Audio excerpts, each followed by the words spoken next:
आज हम लोग 2026 का CBSE का स्टैंडर्ड मैथ्स का क्वेश्चन पेपर सॉल्व करने जा रहे हैं। तो इसके सेक्शन ए का पहला क्वेश्चन है बच्चों कि if PQ and PR are tangent, PQ और PR आपके क्या है, टेंजेंट है एक सर्कल में to the circle with centre O and radius यानी कि OQ कितनी है 4 सेंटीमीटर एंड QPR ये गिवन है आपका 90 डिग्री का है। तो आपको OP की लेंथ फाइंड आउट करनी है। ओके, तो आप देखिए गिवन क्या है आपके पास। तो बच्चों गिवन क्या है आपका कि QPR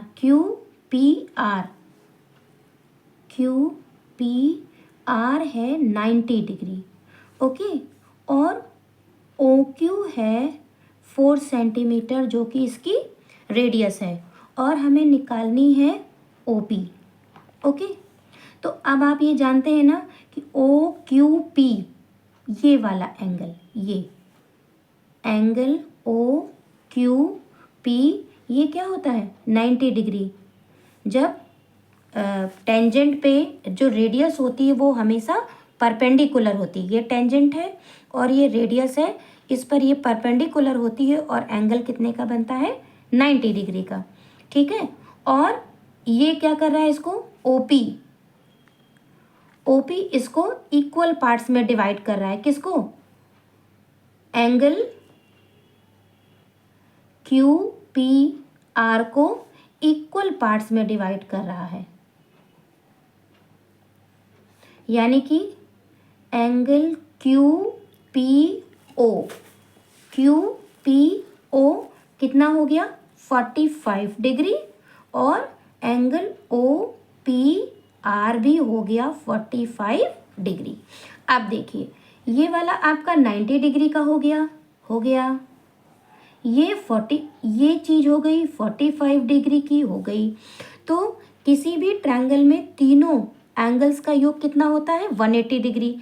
तो 90 का ये हो गया, 45 का ये हो गया, तो रिमेनिंग ये कितने का हो गया 45 डिग्री का। ओके,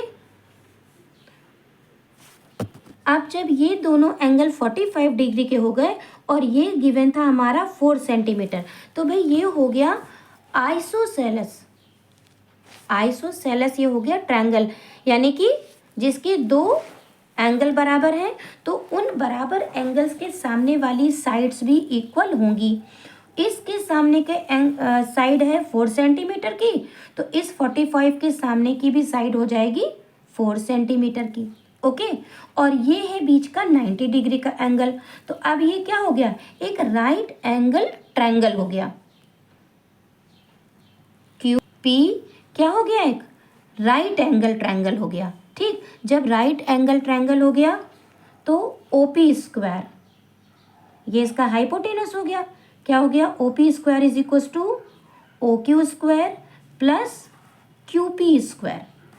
ठीक, ये भी 4 का स्क्वायर हो गया और ये भी 4 का स्क्वायर हो गया, राइट। ये 16 स्क्वायर हो गया और ये भी 16, दैट मीन्स 16 प्लस 16 32, यानी कि OP बराबर क्या हो जाएगा आपका √32। आप देखिए इसका रूट कैसे निकालेंगे आप, एक काम करिए इसके अंदर ही इसके फैक्टर कर लीजिए।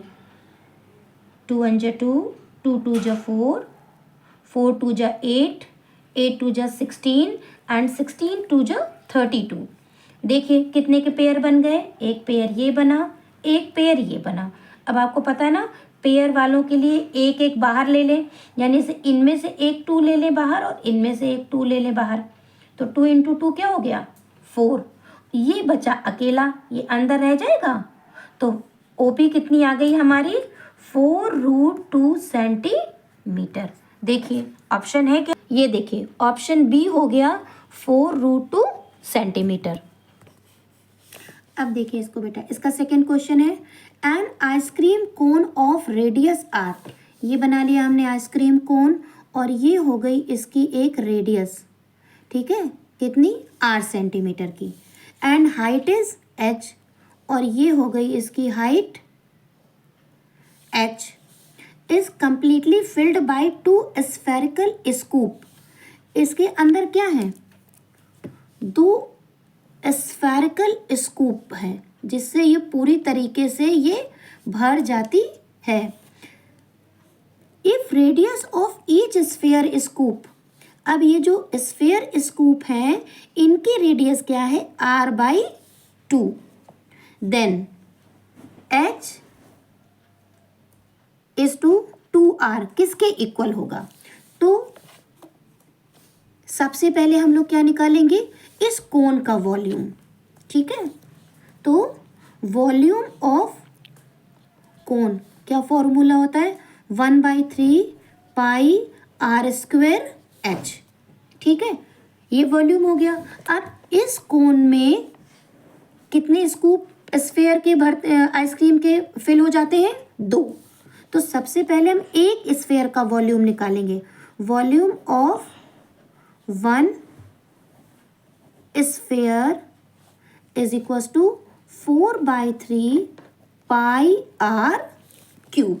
ठीक है, अब इसमें r की वैल्यू कितनी है? जो हमारी गिवन है क्वेश्चन में पाई, r है हमारा r/2, तो ये हो गया क्यूब। तो 4/3 पाई r³ और 2 का क्यूब क्या हो जाएगा? /8। ये किसका हुआ? 1 स्फीयर का वॉल्यूम हुआ। तो वॉल्यूम ऑफ 2 स्फीयर कितना हो जाएगा?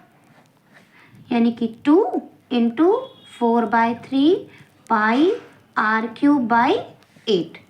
तो यही दोनों स्कूप आइसक्रीम के इसके अंदर कंप्लीटली भर जाते हैं। यानी कि ये वाला वॉल्यूम और इस कोन का वॉल्यूम क्या होना चाहिए? इक्वल होना चाहिए। यानी कि 1/3 pi r² h equals to 2 × 4/3 pi r³/8। Okay, आप देखिए 4 × 2 8 होगा और ये 8 इससे कम डिवाइड हो गया। ये r² और ये स्क्वायर हट गया, एक r बचा। पाई से पाई निकल गया, 3 से 3 निकल गया। इधर कितना बचा? h इज इक्वल्स टू कितना बचा?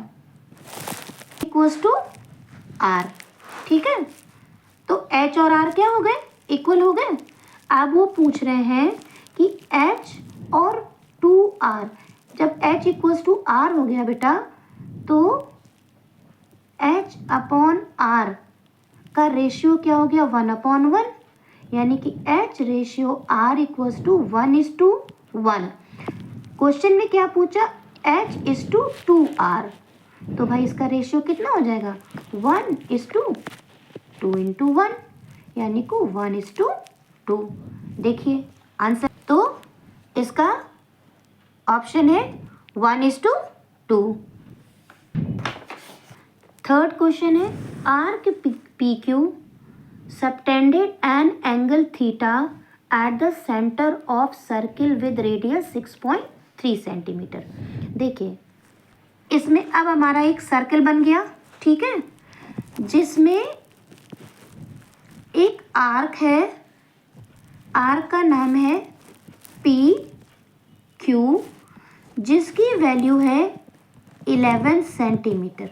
ठीक है, सेंटर है O और इसने क्या किया? एक एंगल बनाया सेंटर पे थीटा और रेडियस है 6.3 सेंटीमीटर।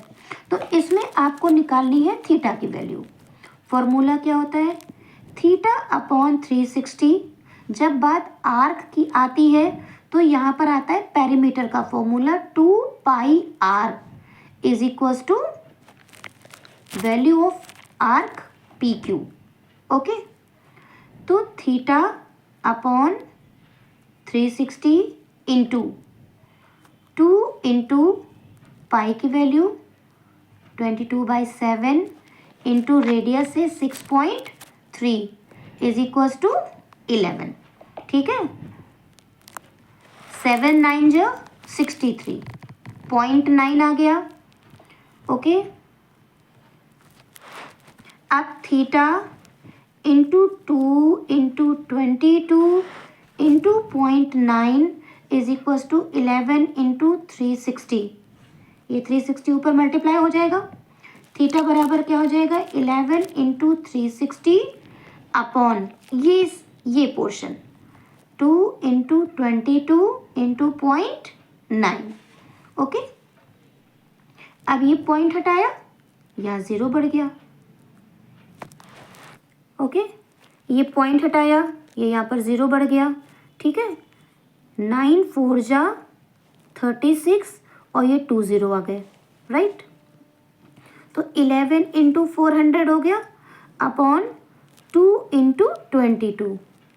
11 2 जा 22, 2 इंटू 2 4, 400 जा 400। तो यहाँ पर थीटा की वैल्यू कितनी आ गई? 100 डिग्री। देखिए का ऑप्शन हो जाता है डी। थीटा की वैल्यू कितनी आ जाएगी? 100 डिग्री। क्वेश्चन नंबर 4 है आपका 1 plus tan square A upon 1 plus cot square A equals 2। Okay, तो हमने लिख लिया 1 plus tan square A upon 1 plus cot square A equals 2। तो भाई पहले इनको साइन स्क्वायर ए और कॉस स्क्वायर ए में चेंज कर लें। तो हमें पता है कि tan A is equals to होता है sine A upon cos A. Change कर लीजिए भाई, sine A upon sine square A upon cos square A. नीचे आइए, cot A is equals to क्या होता है? Cos A upon sine A. तो 1 plus cos square A upon sine square A. अब देखिए ऊपर और नीचे वाले को अलग अलग एलसीएम लेके सॉल्व करेंगे। तो ऊपर वाले पोर्शन का एलसीएम क्या हो गया? कॉस स्क्वायर ए। इधर आ गया cos square A plus sine square ए। ऊपर का हो गया। अब नीचे वाले में ये एलसीएम आ गया, ये। ठीक है, sine square A plus cos square A. अब हमें पता है कि cos square A plus sine square A is equals to 1। तो इसकी और इसकी जगह पर 1 लिख दें हम। तो 1 upon cos square A upon 1 upon sine square A. अब देखिए बच्चों, ये वाला हमारा कहाँ चला जाएगा? ऊपर टॉप में। यानी कि क्या बन जाएगा? ये sign square A upon cos square A. Sign square A upon cos square ए क्या हो जाएगा? tan स्क्वायर ए। ये है हमारा इसका आंसर। चेक, इसके ऑप्शन में है हमारा आंसर? बिल्कुल है, option number A tan square A. Question number 5 है आपका 3 tennis ball are just packed in a cylindrical jar. If radius of each ball is R, volume of air inside the jar. भाई एक jar है, उसमें क्या हुआ? 3 tennis ball pack कर दी जाती हैं।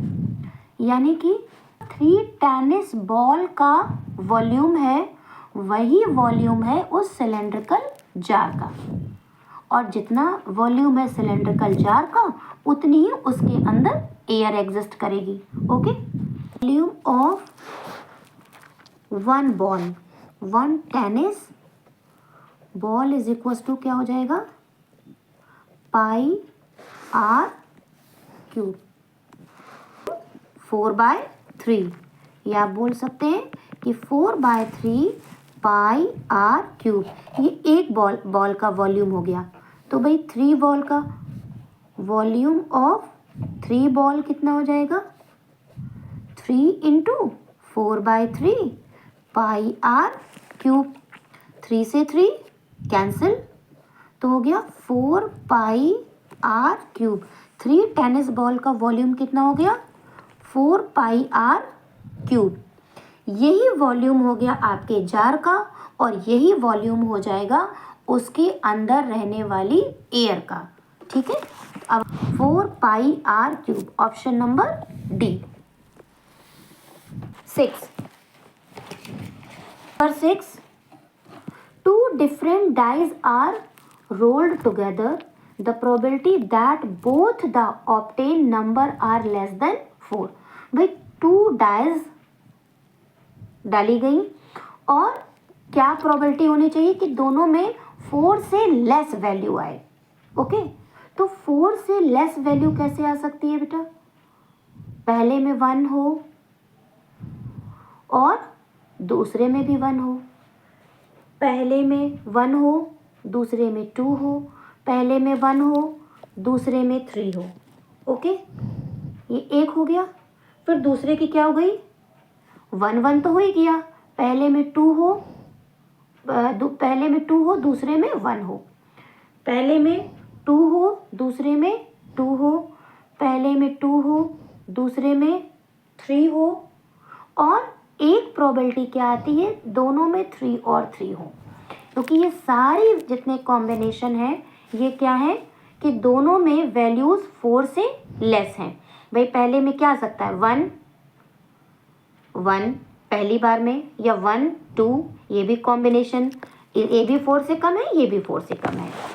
1 और 3 आया, ये भी 4 से कम है, ये भी 4 से कम है। तो कुल मिला के हमारे ये 1 1 1 2 1 3 2 1 2 2 2 3 और 3 3, टोटल हमारी कितने कॉम्बिनेशन बने? 7। कौन से? कि जो आ सकते हैं अकॉर्डिंग टू कंडीशन। और नेट प्रोबेबिलिटी कितनी होती है 2 डाइस के लिए? 36। और आने वाली प्रोबेबिलिटी कितनी है? 7। तो भाई 36 में से कितने कॉम्बिनेशंस आ सकते हैं? 7। Then answer is B, 7/36।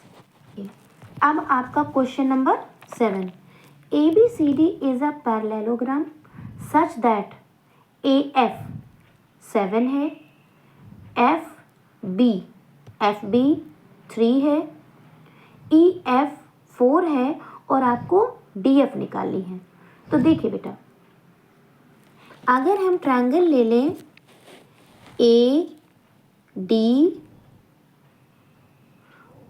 और F, ओके, ADF, और दूसरा ले लिया हमने BEF,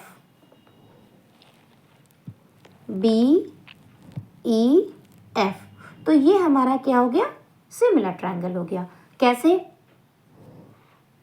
कि ये जो ट्रायंगल है AFD is equals to triangle BFE। देखिए ये वाला और ये वाला क्रॉस लाइंस के बीच का है, माने कि इक्वल है। ये कौन सा? एंगल DAF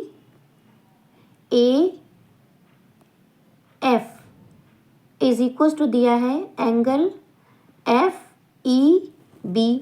ये हमारा गिवन है कि ये वाला और ये DAF और FEB ये दोनों गिवन है कि इक्वल है।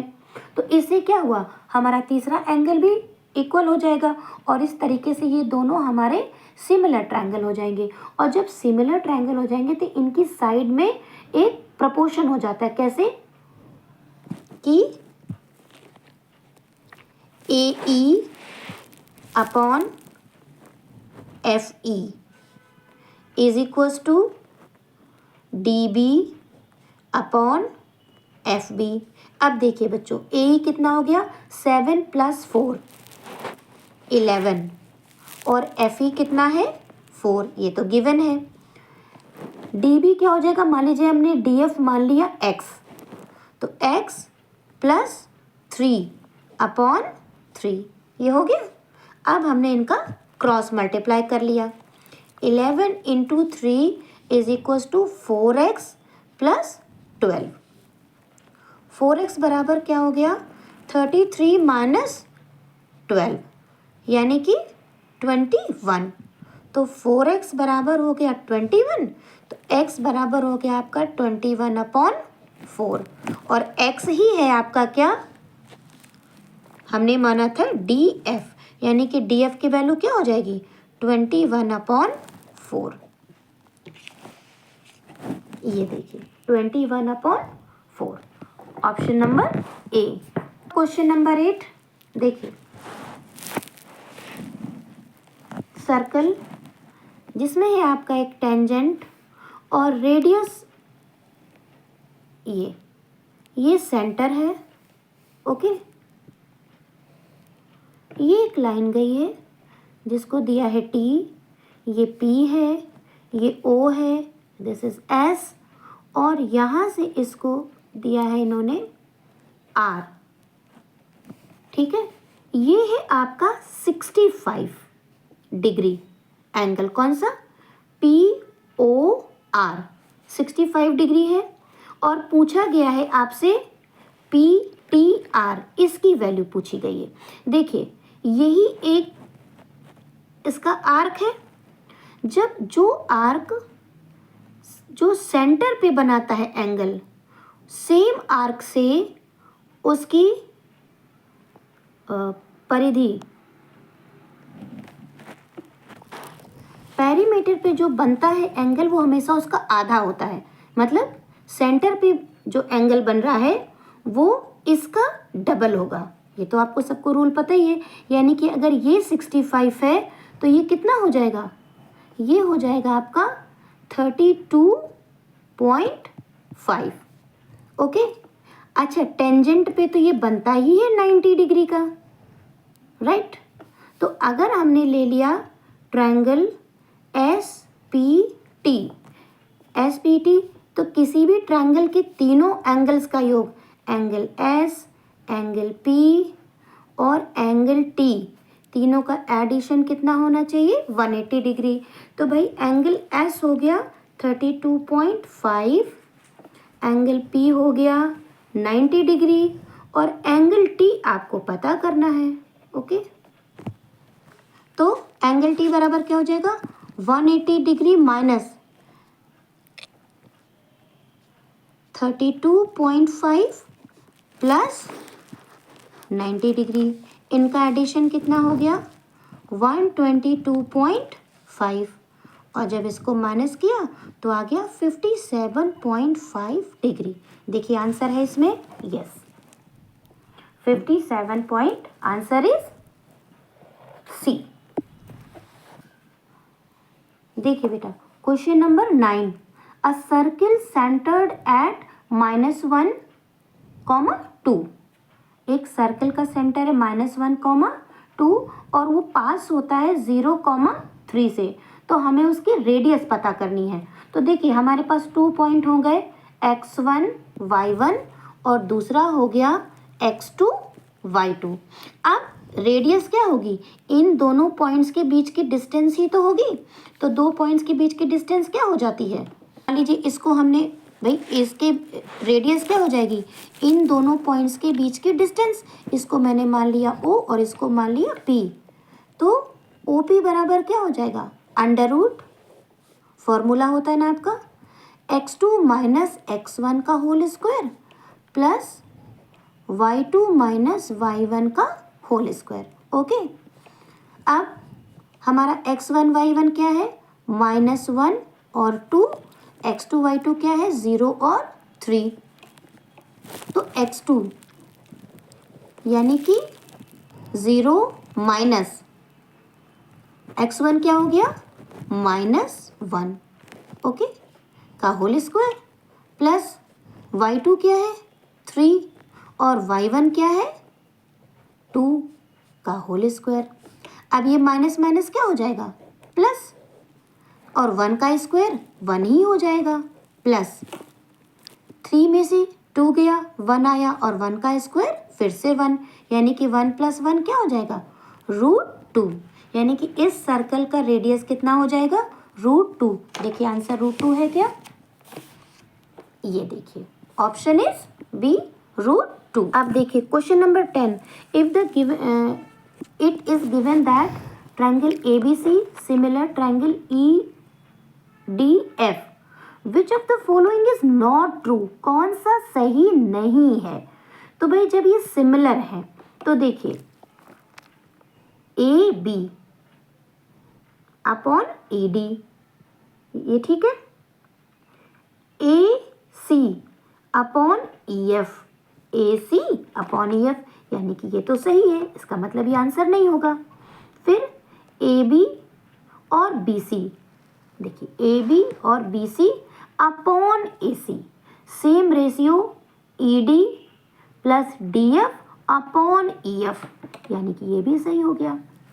अच्छा, फिर चीज़ क्या होती, पेरीमीटर जो होता है इन ट्रायंगल्स का वो इनकी साइड के प्रोपोर्शन में होता है, ये भी सही है। इसमें आइए देखिए, एंगल ए, यहाँ पर एंगल ए फर्स्ट प्लेस पर है ना, और एंगल डी सेकंड प्लेस पर है, तो भाई एंगल ए एंगल डी के इक्वल कैसे होगा,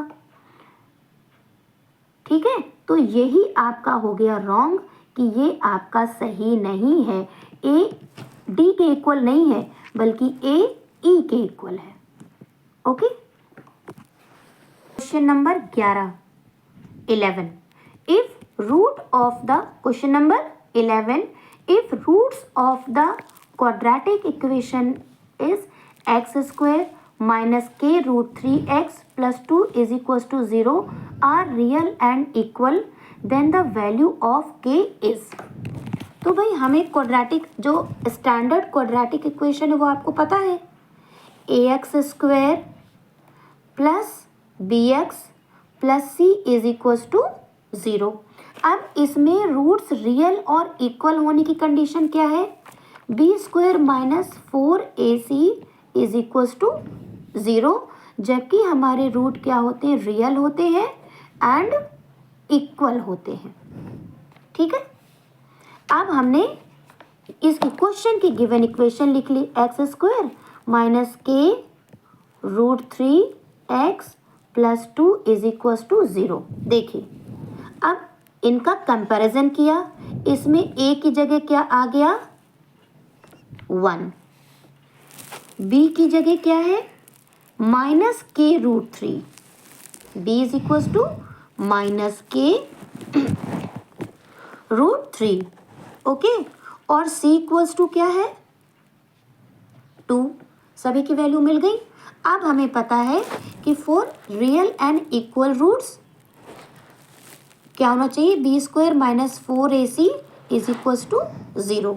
अब हम इसकी वैल्यू रख दें कि माइनस के रूट 3 का whole square minus 4 into A की वैल्यू 1 इंटू सी की वैल्यू 2 इज इक्वल्स टू 0।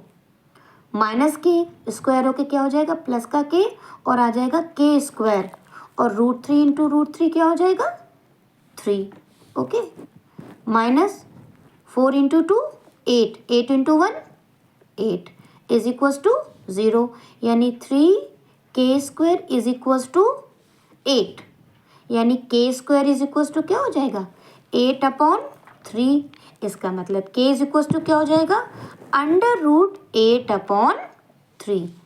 इस के की वैल्यू के लिए इस इक्वेशन के रूट्स रियल और इक्वल होंगे।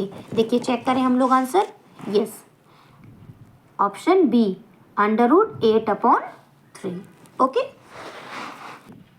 Mean and median of a frequency distribution are 43 and 40 respectively, the value of mode is, okay, यानी कि मीन क्या दिया हुआ है, मीन है आपका 43, मीडियन क्या है आपका, मीडियन है 40, और पूछ क्या रहा है आपसे mode.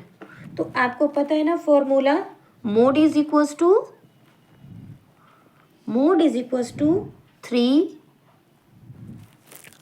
Median minus 2 mean, okay. तो मीडियन की वैल्यू क्या है 3 इंटू 40, 2 इंटू मीन कितना है 43, तो ये हो गया 120 और ये हो गया 86, माइनस करिए 10 में 6 गया 4, 8, 11 में से 8 गया, 8 माइनस हुआ 3, तो हमारा मोड क्या आ गया 34। ऑप्शन में चेक करें, yes, mode is option A 34। Area of sector of a circle with radius 18 centimetre is 198 centimetre. तो एरिया ऑफ सेक्टर क्या है 198 सेंटीमीटर स्क्वायर, रेडियस क्या है 18 सेंटीमीटर। ठीक है, तो measure the central angle is, हमें क्या निकालना है सेंट्रल एंगल। ठीक है, तो फॉर्मूला क्या होता है एरिया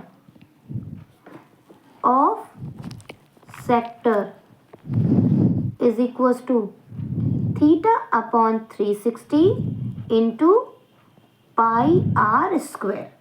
ठीक है, अब एरिया ऑफ सेक्टर हमें गिवन है क्या 198 is equals to theta upon 360 into pi 22/7, radius कितनी हो गई 18 इंटू 18। ओके, 18 2 ज़ा 36 एंड 0, राइट।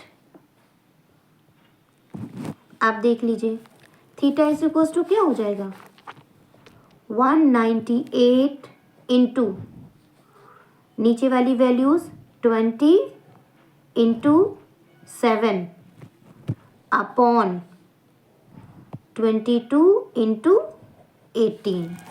ओके,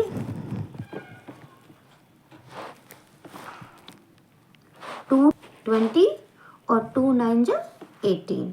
ओके, अब क्या हो गया 1980 इंटू 7 अपॉन 22 इंटू 9।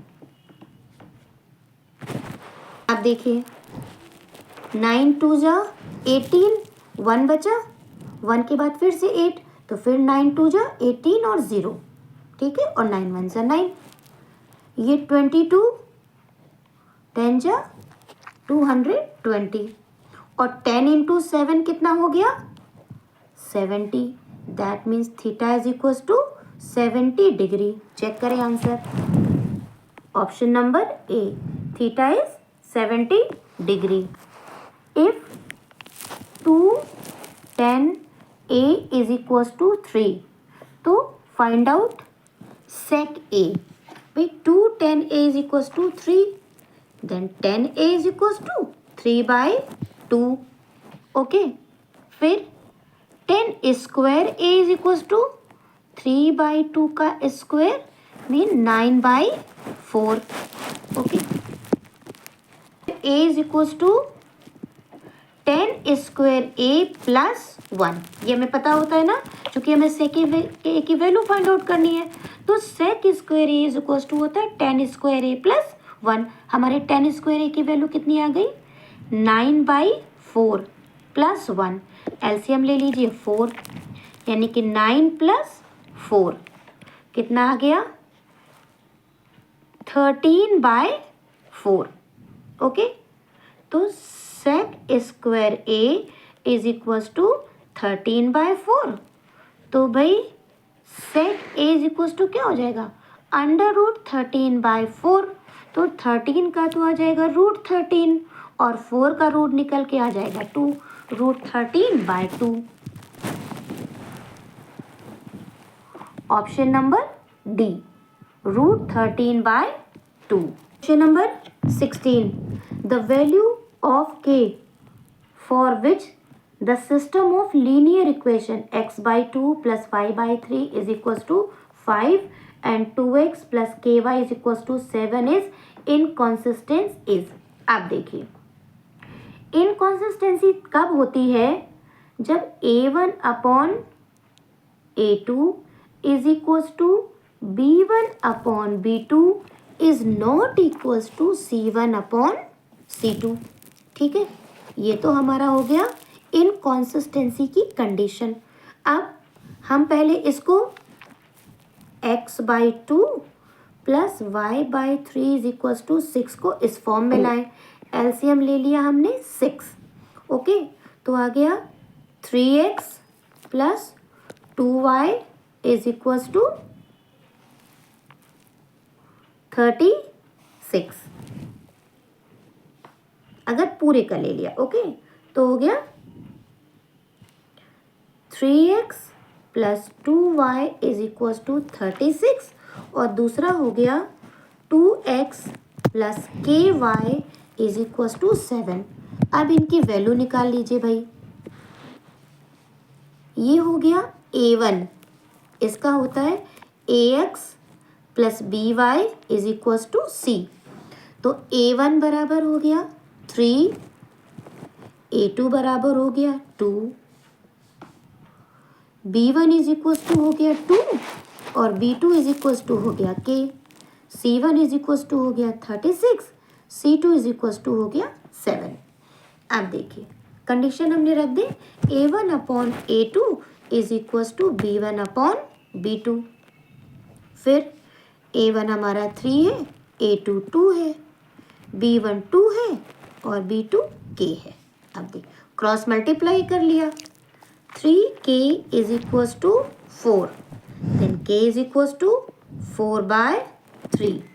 तो इसी k की इस वैल्यू के लिए ये इक्वेशन इनकॉन्सिस्टेंट हो जाएगी। That means option number B is 4/3। 19 है, in an A P a is equals to -3। A क्या है? -3। एस ऑफ 17 है 357। तो वैल्यू निकालनी है हमें ए ऑफ 17 की। ओके, तो हमारे पास देखिए फॉर्मूले होते हैं A of N is equal to होता है A plus N minus 1 into D, और एक फॉर्मूला होता है S of N is equal to n/2 2a plus n minus 1 into D, right.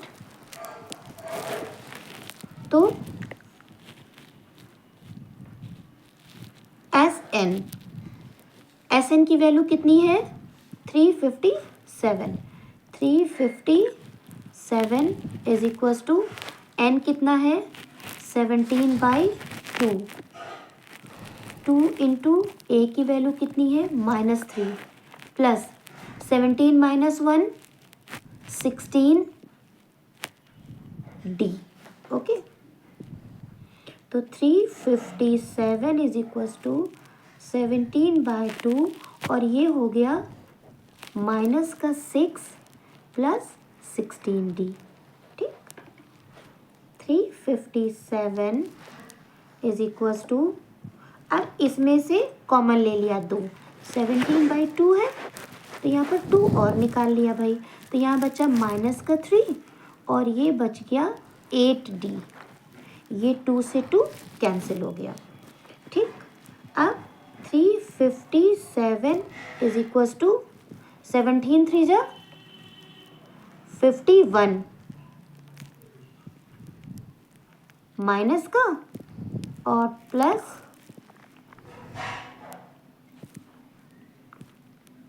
136 D.